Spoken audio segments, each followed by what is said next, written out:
রাহুলের প্রথমে যদি জিজ্ঞাসা করি, আমরা ছবির নাম জানতে পেরেছি এরাও মানুষ। আমাদের এখনকার দিনে যে রকম আশেপাশে পরিবেশ রয়েছে, কোথাও কোথাও গিয়ে হয়তো আমাদের বারবার মনে করিয়ে দিতে লাগে আমরা মানুষ। সেই সাথে কি এই সিনেমার কোনো কানেকশন রয়েছে? হ্যাঁ, তার কারণ এই সিনেমায় অনেকগুলো অন্যায় এবং ইররেগুলারিটি যেগুলো সমাজে চলে সেগুলো নিয়ে প্রশ্ন তোলা হয়েছে এবং তোলা হয়েছে খুব কমার্শিয়াল এবং এন্টারটেইনিং ওয়েতে।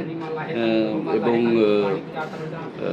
আমি খুব এক্সাইটেড। আমরা সবকটা সিনেমার সময় বলি, কিন্তু এটা মিথ্যে করে বলছি না।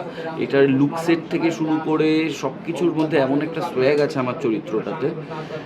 আর সত্যি কথা বলতে লাস্ট 20 বছর ধরে প্রচুর পজিটিভ চরিত্র করেছি। দিনের শেষে কোথাও গিয়ে পজিটিভ ক্যারেক্টার একটু বোরিং হয়ে যায়, কারণ চন্দন সাবানের মতন তো চারদিক দিয়ে একরকম।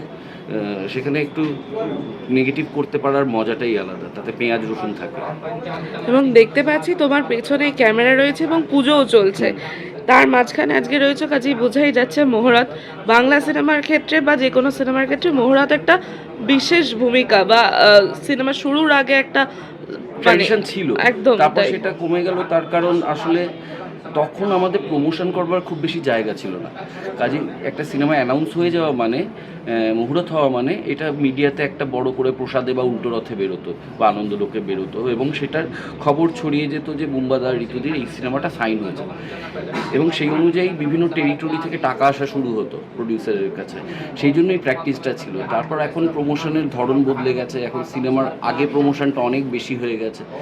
কিন্তু ভাল লাগে একটা পুজো দিয়ে একটা পবিত্র কাজ শুরু হওয়া, এবং যেখানে এই এই সিনেমাটার অ্যাপ্রোচটা একটু আলাদা। অত কঠোমটো শুধু প্রফেশনাল লোকজন নয়, একটা ফ্যামিলি, ছেলে বউ, মা বাবা সবাই ইনভলভ হয়ে একটা সিনেমা করছে।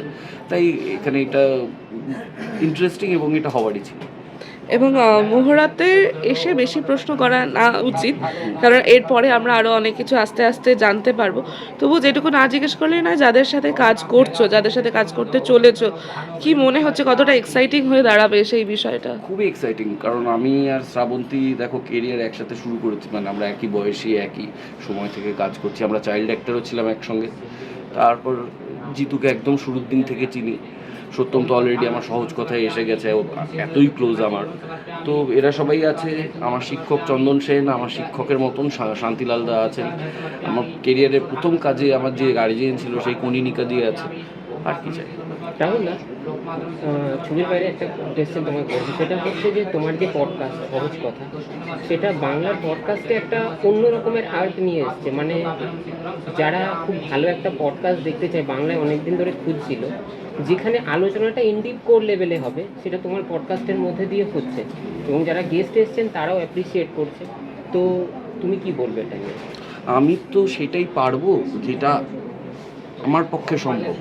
আমি যদি বুম্বাদাকে 2 ঘন্টার জন্য পাই, আমি কোনোদিনই ঋতুদিকে নিয়ে প্রশ্ন করব না, কারণ সেটা নিয়ে লোকে শুনতে শুনতে ক্লান্ত এবং সেটা নিয়ে জেনে কারো লাভ হবে না। আমি পারবো বুম্বাদার থেকে অভিনয়ের জিনিস জানতে, যেটা একজন অভিনেতার পরবর্তী জীবনে লাভ হবে। আমার মনে হয় যার পক্ষে যেটা সম্ভব নিজের ধর্ম বিসর্জন না দিয়ে সেটাই করা উচিত, তাহলেই সে সফল হবে। আমি যদি আমার ধর্ম বিসর্জন দিয়ে হঠাৎ করে অন্যরকম করার চেষ্টা করি, সেটা আমি পারবো না। তো আমি সব ধর্মেই থেকেছি, সেরকমই বলছি। আর একটা জিনিস, এবার পুজোতে যেটা তোমার লেখা বেরিয়েছে, তো ওই লেখালেখিটা এই পডকাস্ট বা অভিনয়ের চাপে, থিয়েটারের চাপে কতটা ব্যাকসিটেড হয়ে গেছে, তুমি এই প্রসেসের মধ্যে রয়েছো? যদি তুমি কিছু ভালোবাসো, কিছু ব্যাকসিটে যায় না। তোমার বিয়ের পর তোমার বাবা মা যদি ব্যাকসিটে না যায়, তাহলে অভিনয়ের জন্য লেখা কেন ব্যাকসিটে যায়? ধন্যবাদ। Thank you.